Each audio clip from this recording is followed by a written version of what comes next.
Sa isang maliit at liblib na baryo sa hilagang bahagi ng bansa, nakatira ang magkapatid na sina Marco at Elena. Lumaki silang kapwa salat sa yaman ngunit sagana sa pagmamahal ng isa't isa. Mula pagkabata, si Elena ang nagsilbing pangalawang ina ni Marco. Dahil maagang pumanaw ang kanilang ama at madalas namang sakitin ang kanilang ina, si Elena ang nagluto ng pagkain, naglaban ng damit, at nag-alaga sa kanyang nakababatang kapatid. 3 taon lamang ang tanda ni Elena kay Marco, ngunit kung umasta ay tila 10 taon ang pagitan nila. Lagi niyang inuuna ang kapakanan ng kanyang kapatid bago ang sarili niyang pangarap. Si Marco naman ay lumaking humahanga sa kanyang ate. Para sa kanya, walang taong mas mabuti, mas matapang, at mas mapagmahal kaysa kay Elena. Ngunit isang araw, nagbago ang lahat. 19 na taong gulang noon si Elena nang magpasya itong umalis papuntang syudad upang maghanap ng mas magandang trabaho. Nangako siyang babalik pagkatapos ng ilang buwan at tutulong upang mayahon sila sa kahirapan. Ngunit hindi na siya nakabalik. Wala ring sulat. Wala ring tawag. Parang bigla na lamang siyang naglaho sa mundo. Lumipas ang mga taon na tila isang mahabang sugat na hindi naghihilom. Bago natin ipagpatuloy ang nakakabagbag damdaming kwento ni Marco at Elena, sandali muna tayong huminto. Kung mahilig kayo sa mga kwentong puno ng emosyon, inspirasyon, at mga aral na tumatago sa puso, huwag kalimutang i-like ang video, ay share ito sa inyong mga kaibigan at pamilya, at mag-subscribe sa channel. Ang inyong suporta ang nagbibigay buhay sa mga kwentong tulad nito.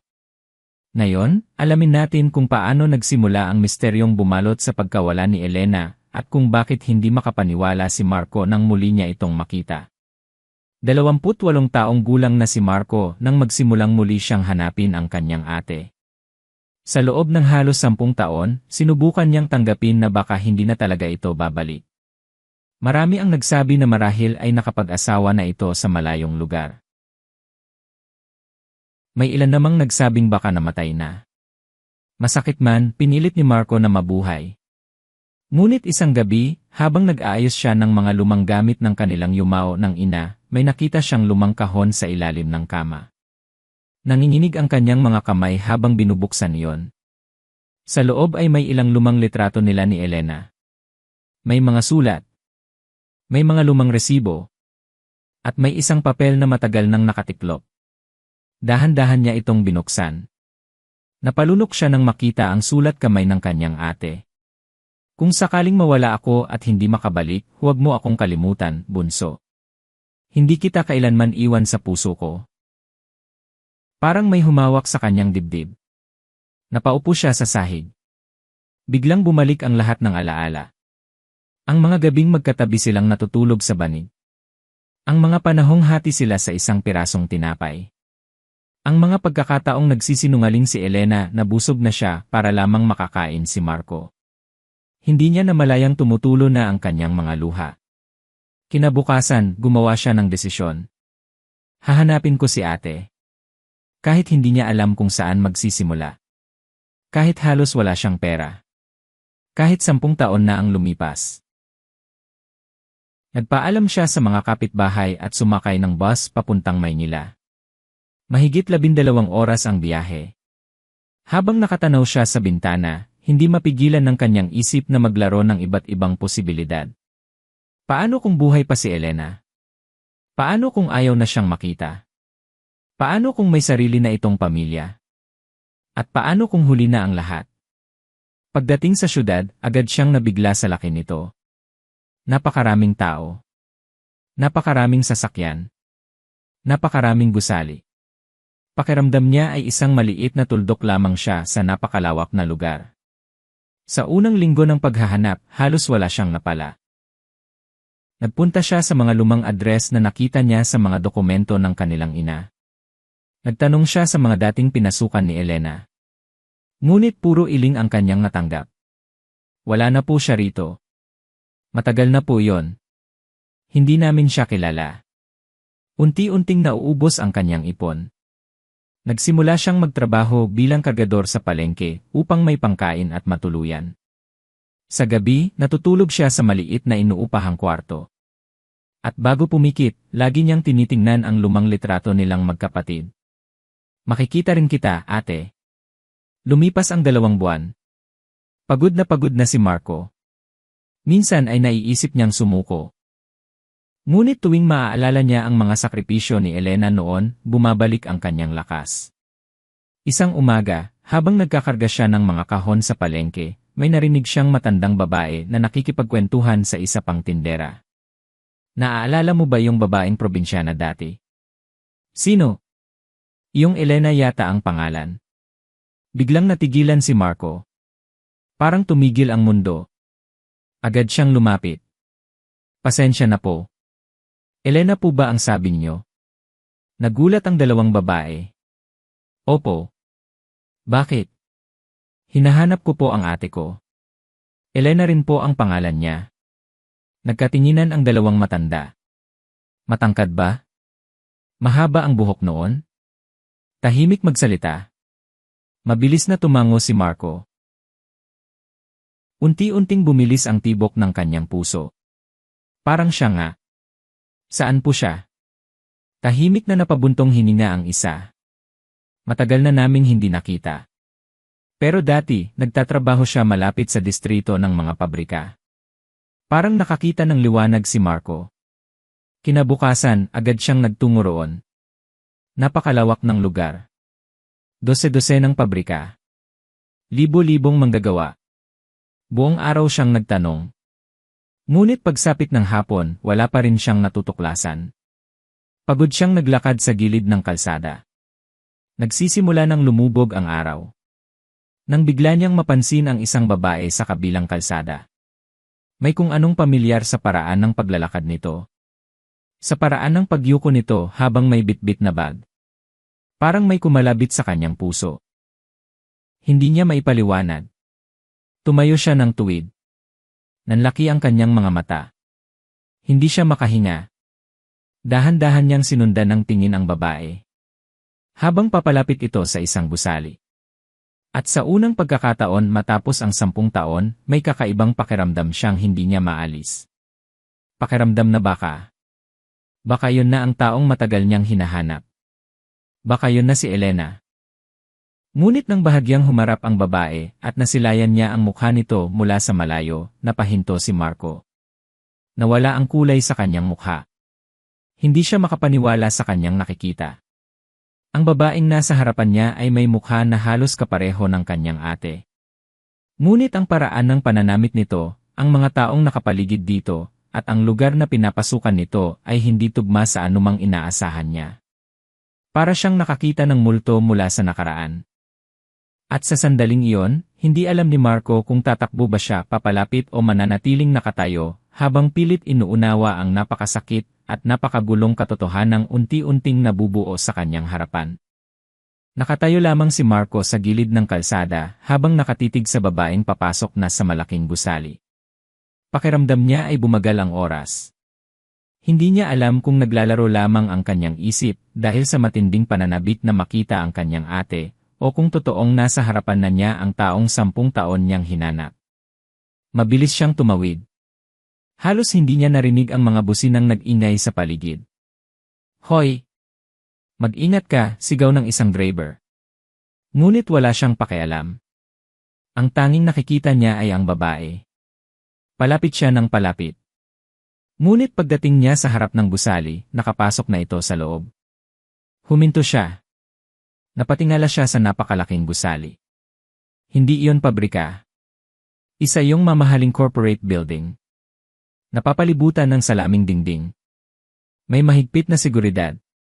May mga empleyadong nakabarong at nakapormal na kasuotan. Lalong naguluhan si Marco.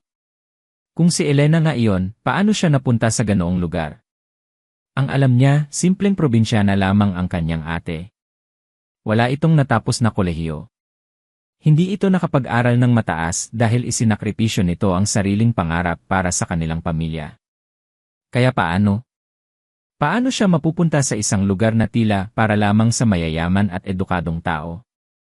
Lumapit siya sa guard. Kuya, pasensya na po.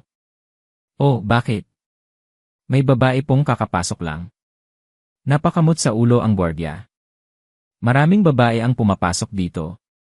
Mahaba po ang buhok. Nasa 40 taong gulang siguro. Napaisip ang gwardiya. Anong pangalan? Napalunok si Marco.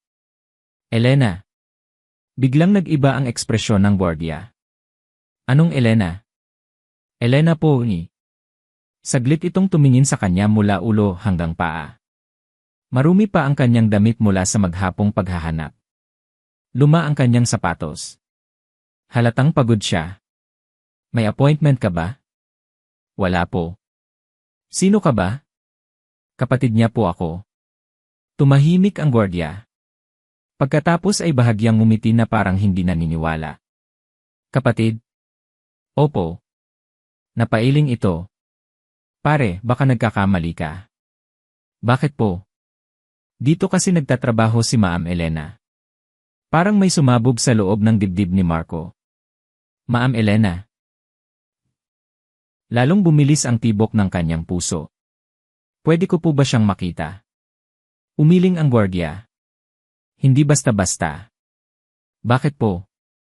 Dahil isa siya sa mga executive ng kumpanyang ito. Naniga si Marco. Hindi siya agad nakapagsalita. Executive. Ang kanyang ate. Ang babaeng dating nagtitiis na walang makain upang siya ay mabusog. Ang babaeng naglalakad ng ilang kilometro papasok sa paaralan dahil walang pamasahe. Hindi niya maunawaan. Pakiramdam niya ay may kulang sa kwento. May malaking bahagi ng buhay ni Elena na hindi niya alam. Sigurado po ba kayong Elena? Naman. Ano pong apelyido? Nang marinig niya ang apelyidong iyon, halos manghina ang kanyang mga tuhod. Parehong-pareho. Walang duda. Si Elena nga iyon. Nakahawak siya sa bakal na bakod habang pilit pinipigilan ang pagluha. Buhay siya. Buhay ang kanyang ate. Sa loob ng 10 taon na puno ng tanong at pag-aalala, buhay siya. Ngunit kasabay ng saya ay may isa pang emosyon. Sakit. Napakaraming sakit. Kung buhay siya, bakit hindi siya bumalik? Bakit hindi siya nagpadala ng kahit isang sulat? Bakit hindi siya tumawag? Bakit hinayaan niyang maghintay sila ng napakatagal? Hindi niya napansing tumutulo na ang kanyang mga luha. Tahimik lamang siyang tumalikod. Naglakad palayo. Hindi niya alam ang mararamdaman. Hindi niya alam kung dapat ba siyang matuwa o magalit. Kinagabihan, hindi siya nakatulog. Paulit-ulit niyang iniisip ang lahat. Nakahiga siya sa maliit na kwartong inuupahan. Nakatingin sa kisam. Habang hawak-hawak ang lumang litrato nilang magkapatid. 80. Mahina niyang bulong. Bakit mo kami iniwan? Sa unang pagkakataon matapos ang maraming taon, naramdaman niya ang sama ng loob na matagal niyang ikinubli. Naalala niya ang kanilang ina. Ang bawat gabi na umiiyak ito habang nakatingin sa pintuan. Umaasang babalik si Elena. Naalala niya ang mga Paskong walang handa. Ang mga kaarawang lumipas nang wala ito. Ang mga panahong kailangan nila ito ngunit wala siya. At higit sa lahat, hindi na nakita ng kanilang ina si Elena bago ito pumanaw. Iyon ang pinakamasakit. Kinabukasan, bumalik siya sa gusali. Mas maaga pa sa pagsikat ng araw. Umupo siya sa tapat. Naghintay. Lumipas ang 1 oras. 2 oras. 3 oras. Hanggang sa nagsimula ng dumami ang mga empleyadong pumapasok. At pagkatapos, may isang itim na sasakyan ang huminto sa harap ng gusali. Agad niyang nakilala ang babaeng bumaba. Kahit 10 taon ang lumipas. Kahit mas elegante na ang pananamit nito. Kahit mas maayos na ang buhok nito. Kahit may bakas na ng panahon ang mukha nito. Nakilala niya agad. Si Elena. Nanginig ang kanyang mga kamay. Tumayo siya. Hindi niya alam kung paano magsisimula. Paano lalapit? Paano magsasalita? Ngunit bago pa siya makapag-isip, kusa nang kumilos ang kanyang mga paa. 8. Malakas niyang sigaw. Napalingon ang ilang tao. Pati si Elena. At sa sandaling nagtama ang kanilang mga mata. Parang tumigil ang buong paligid. Nanlaki ang mga mata ni Elena. Namutla ito. Parang nakakita ng multo. 80. Muling tawag ni Marco. Nagsimulang manginig ang labi ng babae. Hindi ito makapagsalita. Hindi ito makagalaw. Nakatitig lamang sa kanya. At pagkatapos ng ilang segundo, may nakita si Marco na hindi niya inaasahan. Takot. Hindi saya. Hindi pananabik. Hindi tuwa. Kundi takot. Matinding takot.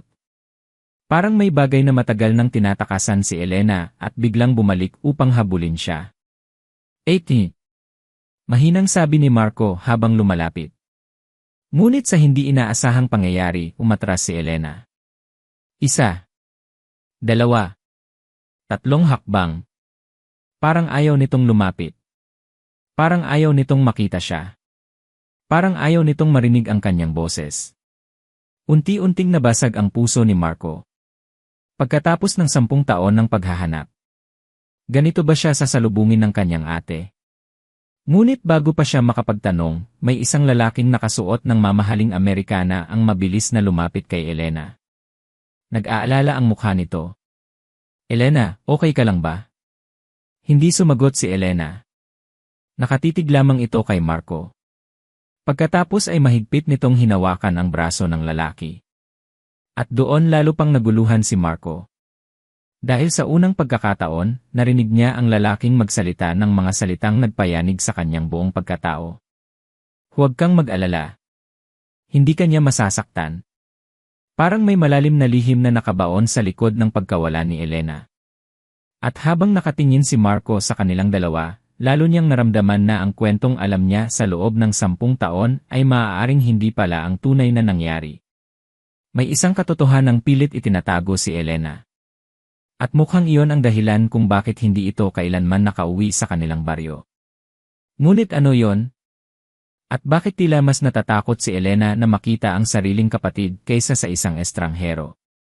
Habang papalapit ang mga tanong sa isip ni Marco, mas lalo namang lumalalim ang misteryong bumabalot sa pagkawala ng kanyang ate. Nanatiling nakatayo si Marco sa harap ng gusali habang nakatingin kay Elena. Hindi niya maintindihan ang nangyayari. Sa loob ng maraming taon, inisip niyang ang muli nilang pagkikita ay magiging puno ng yakap, luha, at saya. Inisip niyang tatakbo si Elena papunta sa kanya. Iisipin niyang buhay pa pala ang kanyang bunso. Ngunit kabaligtaran ang nangyari. Ang unang nakita niya sa mukha ng kanyang ate ay takot. At ang takot na iyon ay parang kutsilyong dahan-dahang tumarak sa kanyang puso. 80. Muli niyang tawag. Nanginginig ang kanyang boses. Ngunit hindi pa rin makasagot si Elena. Ang lalaking nasa tabi nito ay tila sinusuri si Marco. Tahimik. Mapagmasid. Parang sinusubukan nitong alamin kung sino ang taong biglang sumulpot sa buhay nila. Maya-maya ay huminga ng malalim si Elena. Unti-unti nitong pinilit na kontrolin ang sarili. Marco Lee. Halos pabulong lamang ang pagbigkas nito sa pangalan ng kapatid. Ngunit sapat iyon. Narinig ni Marco. At sa isang iglap, bumuhos ang emosyon sa kanyang dibdib. Hindi siya nagkamali. Hindi siya nananaginip. Si Elena nga iyon. Buhay. Totoo. Nasa harapan niya. Nagsimulang mamuo ang luha sa kanyang mga mata. Ate, ikaw nga eh. Ngunit bago pa siya makalapit, mabilis na nagsalita si Elena. Hindi dito. Nagulat si Marco. Ano? Hindi tayo pwedeng mag-usap dito. Nagtaka siya. Bakit? Ano bang meron? Ngunit hindi na nagpaliwanag si Elena. Tumingin ito sa lalaking kasama. Daniel, pasensya na. Tumango ang lalaki. Okay lang. Pagkatapos ay muli itong tumingin kay Marco. Walang galit sa mukha nito. Sa halip ay may kakaibang awa. Parang may alam itong hindi alam ni Marco. At lalong nagpalalim iyon sa kanyang pagkalito. Makalipas ang ilang minuto, nasa loob na sila ng isang tahimik na cafe ilang bloke ang layo mula sa gusali. Tahimik ang paligid. Mahina ang tugtog. May kakaunting tao. Sa wakas, magkatapat nang nakaupo ang magkapatid matapos ang 10 taon. Ngunit imbes na saya, mabigat na katahimikan ang namamagitan sa kanila. Pareho silang hindi malaman kung paano magsisimula. Si Marco ang unang nagsalita. Buhay ka pala. Napayuko si Elena. May luhang bumagsak sa mesa. Buhay ako. Bakit hindi ka umuwi? Tahimik. Wala man lang sulat. Tahimik pa rin. Wala man lang tawag. Mas lalo itong yumuko. Bakit, ate? Basag na ang boses ni Marco. Alam mo bang hinintay ka namin? Nagsimula nang tumulo ang kanyang mga luha. Alam mo bang gabi-gabing umiiyak si nanay? Napapikit si Elena. Parang bawat salita ay tumatama sa kanyang puso. Alam mo bang hanggang sa huling hininga niya, umaasa siyang babalik ka? Biglang napahawak si Elena sa bibig. Napaluha ito ng tuluyan. Ako alam ko eh. Hindi mo alam. Napalakas ang boses ni Marco. Napalingon ang ilang tao sa CAF. Ngunit wala siyang pakialam. 10 taon niyang kinimkim ang sakit na iyon. 10 taon niyang pilit inuunawa ang pagkawala ng kanyang ate. Araw-araw kitang ipinagtanggol. Humagulgol siya. Kapag sinasabi nilang iniwan mo kami, sinasabi kong hindi totoo. Patuloy ang pagtulo ng luha ni Elena. Kapag sinasabi nilang nakalimot ka na, ipinaglalaban kita. Napahawak si Marco sa kanyang dibdib. Pero nasaan ka noon? Tahimik na tahimik ang paligid. At sa wakas, nagsalita si Elena. Sa mahinang boses. Sa boses na puno ng pagsisisi. Hindi ko kayo iniwan. Natigilan si Marco. Ano? Hindi ko kayo iniwan. Napatitig siya rito. Parang hindi niya maintindihan ang narinig. Paano niya masasabi iyon? 10 taon siyang nawala. Paano niya sasabihin hindi niya sila iniwan? Nakita ni Elena ang pagdududa sa mukha ng kapatid. At doon nagsimula ang kwentong matagal na niyang itinago. 10 taon na ang nakalipas. Napaluha itong muli. Nang dumating ako sa Maynila, nakahanap agad ako ng trabaho. Tahimik na nakinig si Marco. Masaya ako noon. Iniisip kong makakapag-ipon ako para sa inyo. Napangiti ito ng mapait. Pero makalipas ang ilang buwan, may nangyari. Dahan-dahang kumunot ang noo ni Marco. Anong nangyari? Napakagat si Elena sa labi. Parang nahihirapang balikan ang alaala. May lalaking nangako ng magandang trabaho. Biglang kinabahan si Marco. May kakaibang pakiramdam na unti-unting sumisikip sa kanyang dibdib.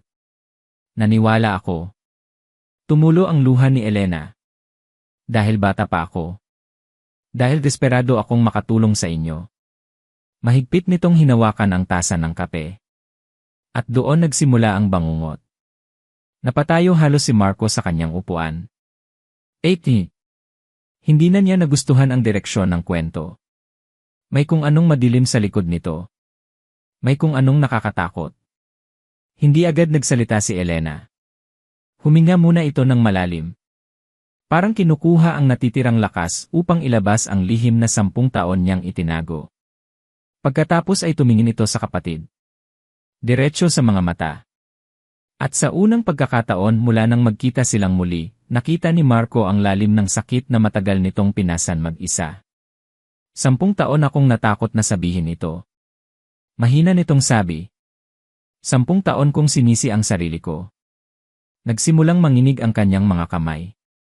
At hanggang ngayon, tuwing naaalala ko iyon, parang bumabalik ang lahat. Napalunok si Marco.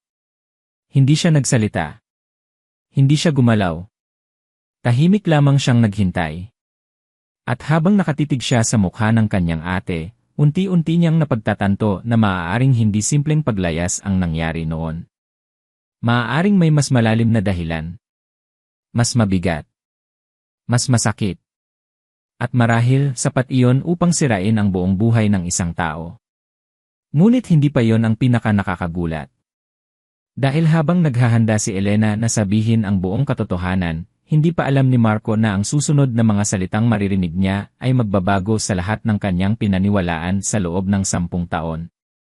At maaaring maging dahilan upang mas lalo niyang maintindihan kung bakit pinili ng kanyang ate na manatiling malayo sa kanilang pamilya sa napakahabang panahon.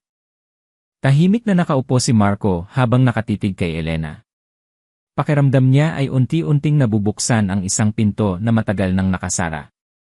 At sa likod ng pintong iyon ay nakatago ang katotohanang 10 taon niyang hinintay. Hindi na siya nagsalita. Hinayaan niyang magpatuloy ang kanyang ate. Huminga ng malalim si Elena. Pagkatapos ay marahan niyang pinunasan ang mga luha sa kanyang mukha. Naaalala mo ba noong umalis ako sa baryo? Tumango si Marco. Pangako mo noon na babalik ka pagkatapos ng ilang buwan. Napangiti si Elena ng mapait. At seryoso akong tuparin yon. Napayo ko siya. Sa unang 6 na buwan, maayos ang lahat. Nakapagpapadala pa ako ng kaunting pera. Tumango si Marco. Naalala niya yon. May ilang beses nang nakatanggap sila ng pera noon. Hindi man kalakihan, malaking tulong na yon para sa kanilang pamilya. Ngunit bigla rin yung tumigil. At kasabay noon ay ang pagkawala ni Elena.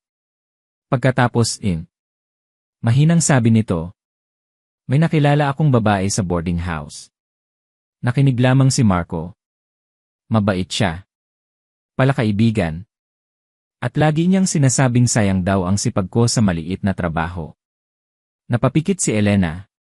Hanggang isang araw, inalok niya akong lumipat sa mas magandang trabaho. Mas malaking sahod. Mas mabilis daw akong makakaipon. Dahan-dahang sumikip ang dibdib ni Marco. Ano ng trabaho?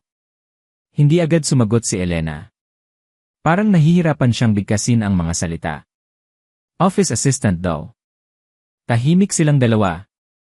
Ngunit kitang-kita ni Marco na may mali. Malaking mali. Dinala niya ako sa isang gusali.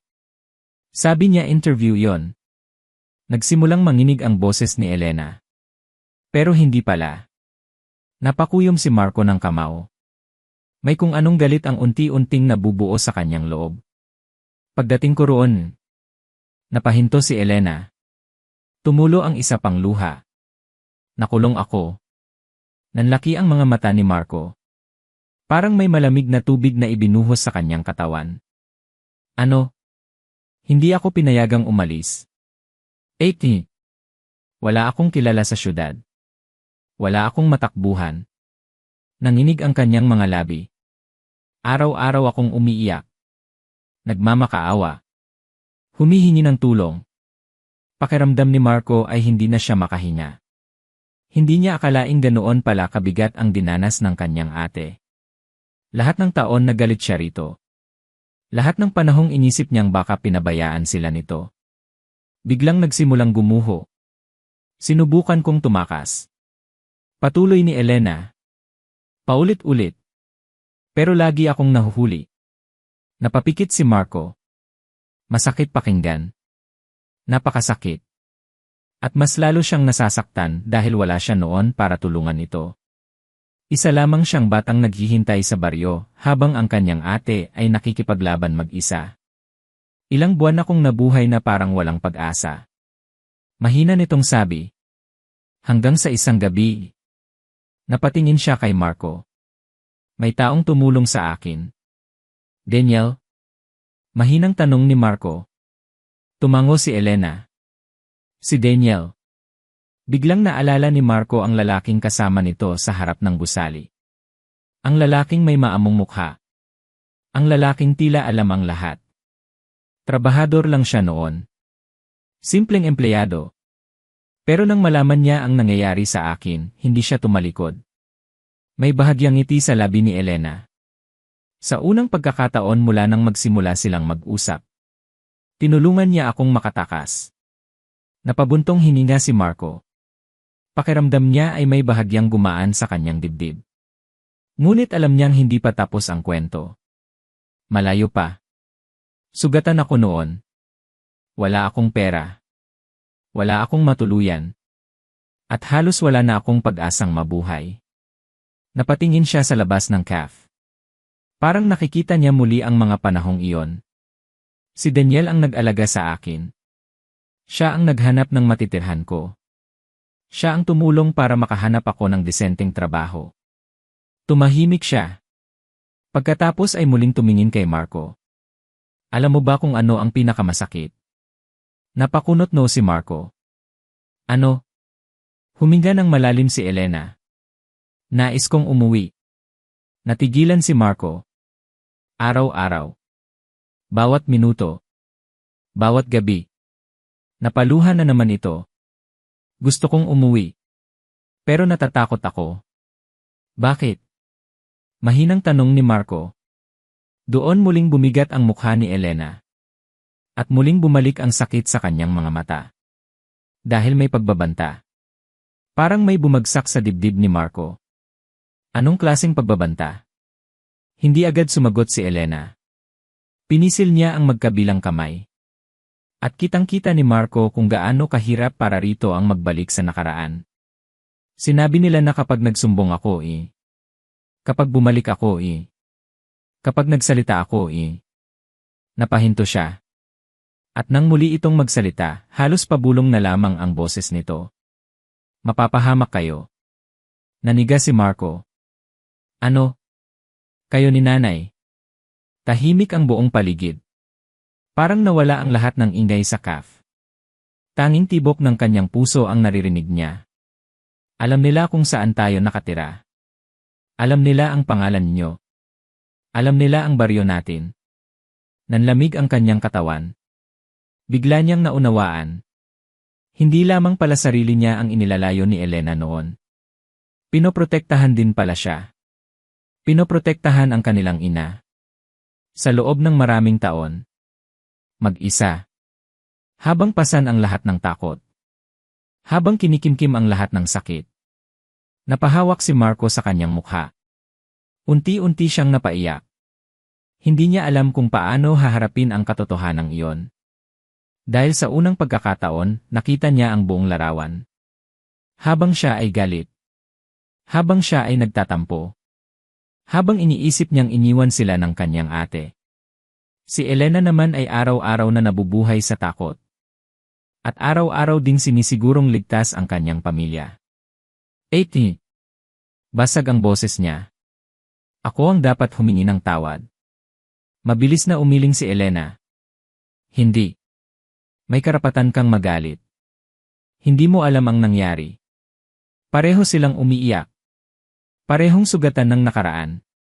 Parehong biktima ng mga taong sumira sa kanilang buhay. Ngunit sa gitna ng lahat ng iyon, may isang bagay na hindi pa rin maintindihan ni Marco. Kung ligtas na si Elena ngayon, kung matagal nang lumipas ang mga taong iyon, bakit tila may takot pa rin sa kanyang mga mata? Bakit kanina sa harap ng gusali ay parang natakot itong makita siya? Parang may isa pang lihim. Mas bago. Mas malapit. Mas mapanganib. At habang iniisip iyon ni Marco, napansin niyang biglang nag-iba ang ekspresyon ni Elena. Napatingin ito sa bintana ng CAF. Namutla. Nanginig ang kanyang mga kamay. At sa pagkakataong iyon, dahan-dahang lumingon si Marco upang tingnan kung ano ang nasa labas. May isang lalaking nakatayo sa kabilang kalsada. Nakatitig sa kanila. Hindi gumagalaw. Hindi kumikibo. Nakatitig lamang.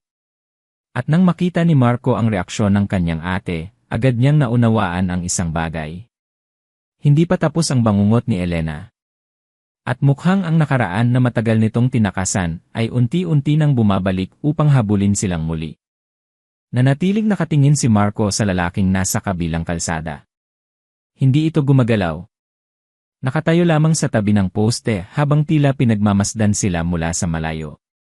Karaniwang tao lamang ang itsura nito. Nakaitim na polo. May suot na sombrero. At walang anumang kakaiba sa unang tingin.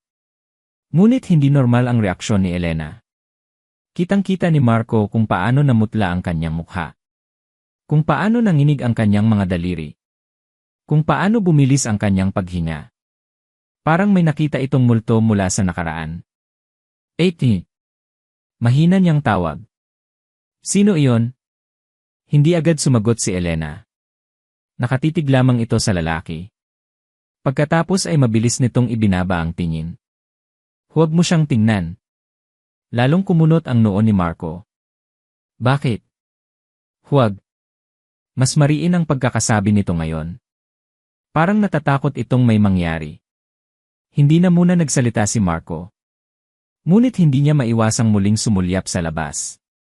Pagkaraan ng ilang segundo, wala na ang lalaki. Parang bula itong naglaho.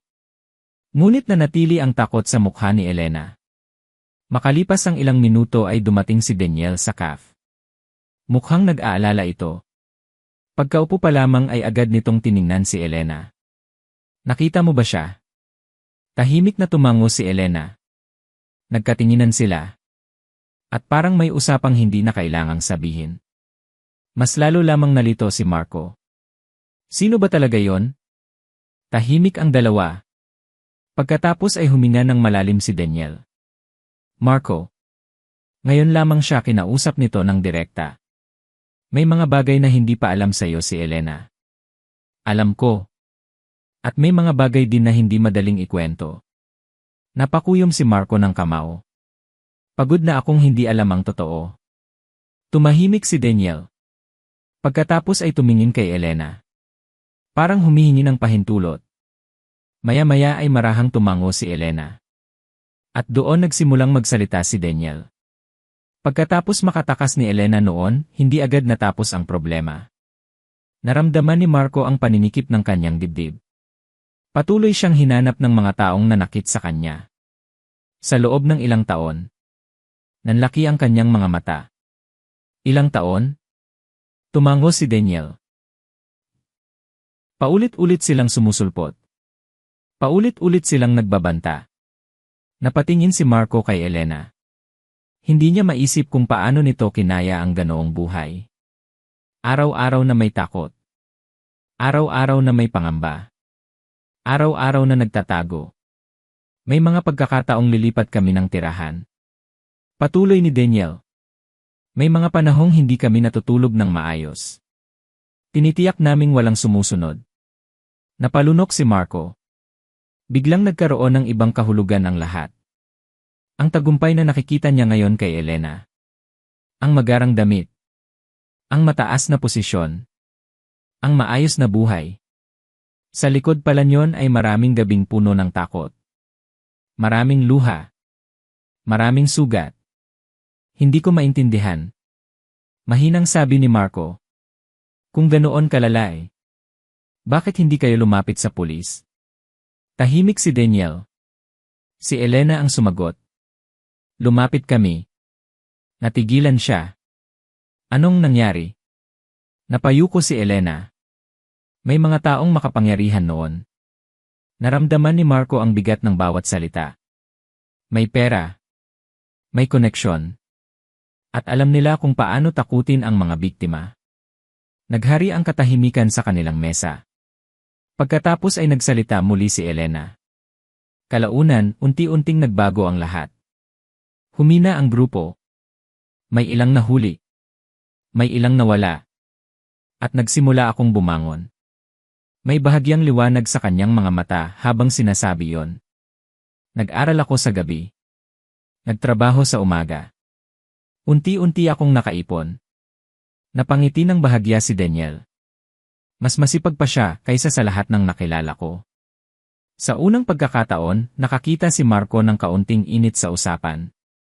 At doon niya napagtanto kung gaano kalaki ang naging papel ni Daniel sa buhay ng kanyang ate. Kung wala ito, baka hindi na niya muling nakita si Elena. Bakit hindi ka nag-asawa?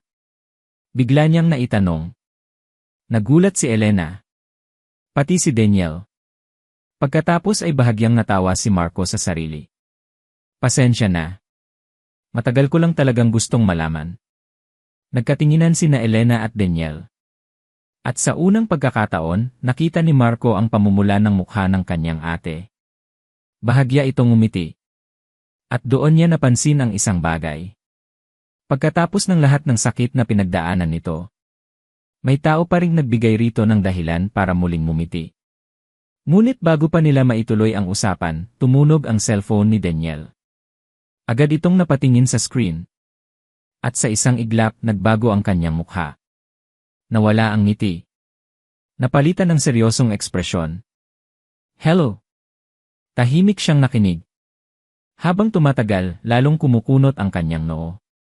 Hanggang sa tuluyan siyang mapatayo. Ano? Mahina ngunit mariing sabi nito. Agad na kinabahan si Elena. Anong nangyari? Hindi agad sumagot si Daniel. Parang pinipili nito ang mga salitang sasabihin. Pagkatapos ay tumingin ito sa kanilang dalawa. May bakas ng pag-aalala sa kanyang mukha. May taong pumasok sa opisina. Napalunok si Elena. Sino? May hinahanap. Biglang bumilis ang tibok ng puso ni Marco. Pakiramdam niya ay may masamang mangyayari. Anong pangalan? Tahimik na huminga si Daniel. At ang sumunod niyang sinabi ay nagpatahimik sa kanilang tatlo. Ikaw, Elena. Parang may malamig na hangin na dumaan sa buong katawan ni Marco. Namutla si Elena. At sa mga sumunod na segundo, wala ni isa sa kanila ang nagsalita. Dahil alam nilang hindi iyon basta ordinaryong pagbisita. Hindi pagkatapos ng lahat ng kanilang napag-usapan. Hindi pagkatapos ng lalaking nakita nila sa labas. At hindi pagkatapos ng 10 taon ng pagtatago. May kung sino mang naghahanap kay Elena ngayon. Malaki ang posibilidad na konektado ito sa nakaraan na pilit niyang tinakasan. At habang nakaupo si Marco, unti-unti niyang naramdaman na ang paghahanap niya sa kanyang ate ay hindi lamang pala tungkol sa muling pagkikita. Maaaring hindi niya sinasadyang mabuksan ang isang sugat na matagal nang nakabaon. At ngayon, pareho na silang nasa gitna ng panganib na hindi pa nila lubos na nauunawaan.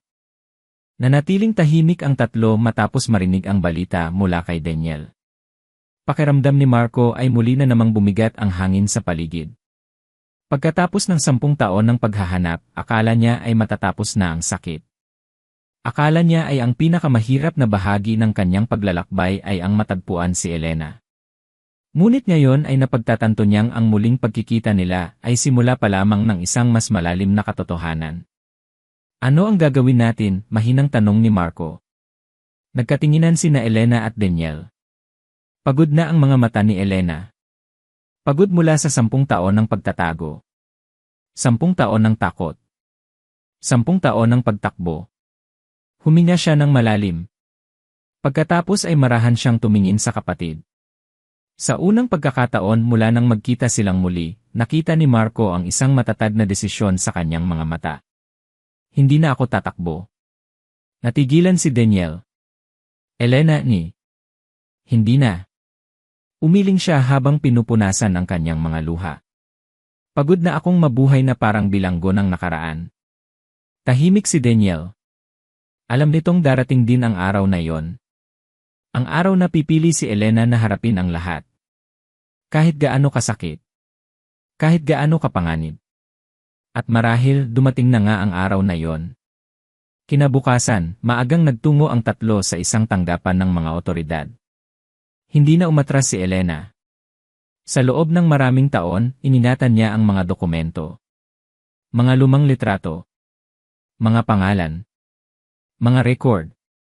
Mga ebidensyang matagal niyang itinago. Hindi para maghiganti. Kundi para sa araw na magkakaroon siya ng sapat na lakas upang magsalita. At sa araw na iyon, nagsimula siyang magsabi ng buong katotohanan.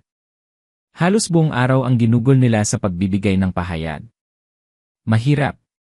Masakit. Paulit-ulit niyang binalikan ang mga alaalang matagal niyang pilit kinakalimutan. Maraming beses siyang napaiyak. Maraming beses siyang natigilan. Ngunit sa bawat pagkakataong mawawalan siya ng lakas, naroon si Daniel. At naroon din si Marco. Ang kapatid na 10 taon niyang pinangarap na mayakap muli. Makalipas ang ilang linggo, nagsimulang umusad ang investigasyon.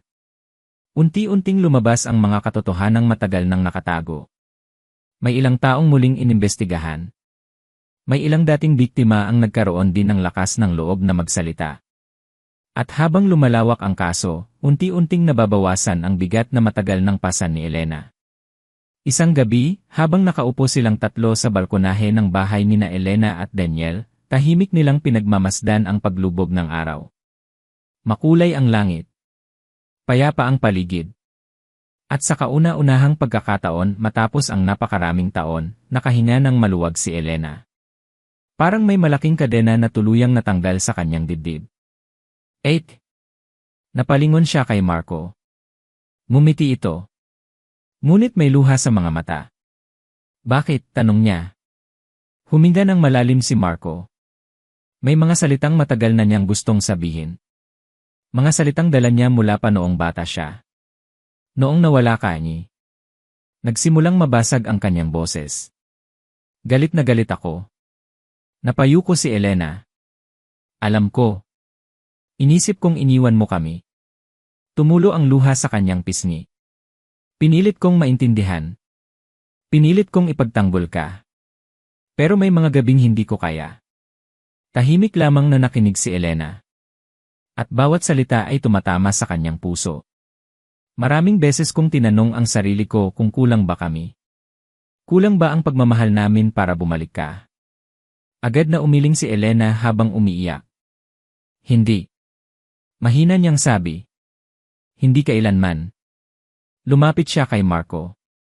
Hinawakan ang mukha nito. Tulad ng ginagawa niya noong bata pa sila.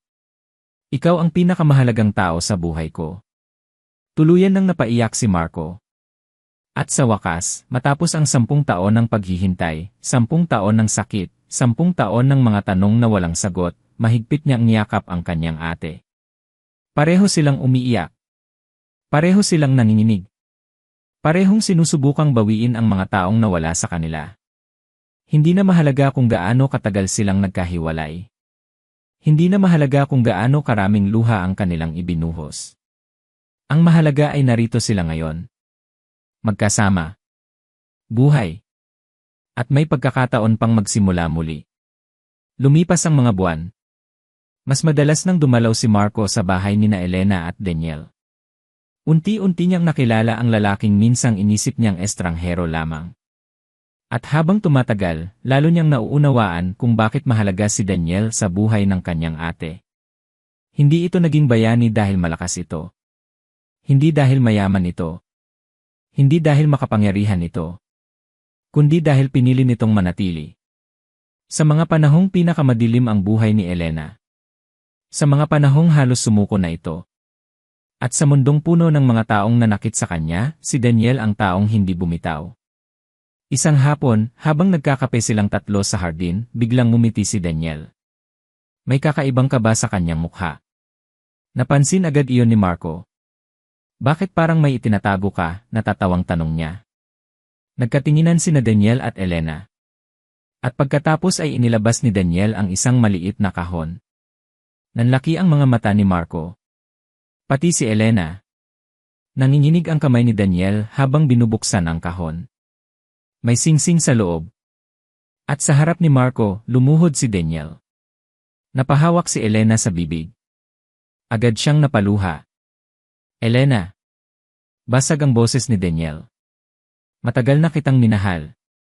Tumulo ang luha ng babae. At matagal ko nang gustong itanong ito. Ngumiti siya. Ang ngiting puno ng pagmamahal. Puno ng pag-asa. Puno ng bagong simula. Pwede mo ba akong pakasalan? Hindi na nakapagsalita si Elena. Tumango lamang ito habang umiiyak. At sa gitna ng kanyang mga luha, paulit-ulit niyang sinabi ang salitang matagal nang hinihintay ni Daniel. Napahalakhak si Marco habang pinupunasan ang sariling mga mata. Hindi niya akalaing masasaksihan pa niya ang ganitong eksena. Pagkatapos ng lahat ng pinagdaanan ng kanyang ate. Pagkatapos ng lahat ng sakit. Dumating din pala ang araw ng kaligayahan. Makalipas ang 1 taon, ginanap ang kanilang kasal. Simple lamang. Hindi en grande. Ngunit puno ng pagmamahal. Habang nakaupo si Marco at pinagmamasdan ang kanyang ate na naglalakad papunta sa altar, hindi niya napigilang maalala ang maliit na batang babae noon sa baryo. Ang batang naghahati ng pagkain para sa kanyang kapatid. Ang batang nagsakripisyo ng sariling pangarap. Ang batang nangakong aalagaan siya habang buhay. Marami mang taon ang lumipas. Marami mang unos ang dumaan. Hindi nagbago ang puso ni Elena. At sa sandaling iyon, napangiti si Marco habang tumutulo ang kanyang mga luha.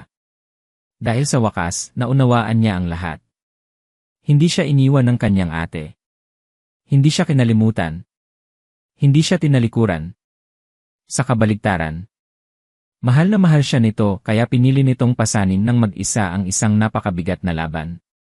At ngayon, matapos ang 10 taon ng pagkawala, sakit, takot, at paghahanap, natagpuan din nila ang bagay na matagal nilang nawala. Hindi lamang ang isa't isa, kundi ang kapayapaan. At habang nagsasayaw sina Elena at Daniel sa gitna ng masayang pagdiriwang, tahimik na tumingala si Marco sa langit. Parang gusto niyang ibalita sa kanilang ina ang lahat. Na natagpuan na niya si Elena. Naligtas na ito. Na masaya na ito. At na ang pamilyang minsang nabasag ng panahon ay sa wakas ay buo na muli. At sa unang pagkakataon matapos ang napakaraming taon, ngumiti si Marco nang walang bahid ng lungkot sa kanyang puso. Dahil ang matagal na niyang hinahanap ay nasa harapan na niya. At hindi na niya ito kailanman mawawala muli.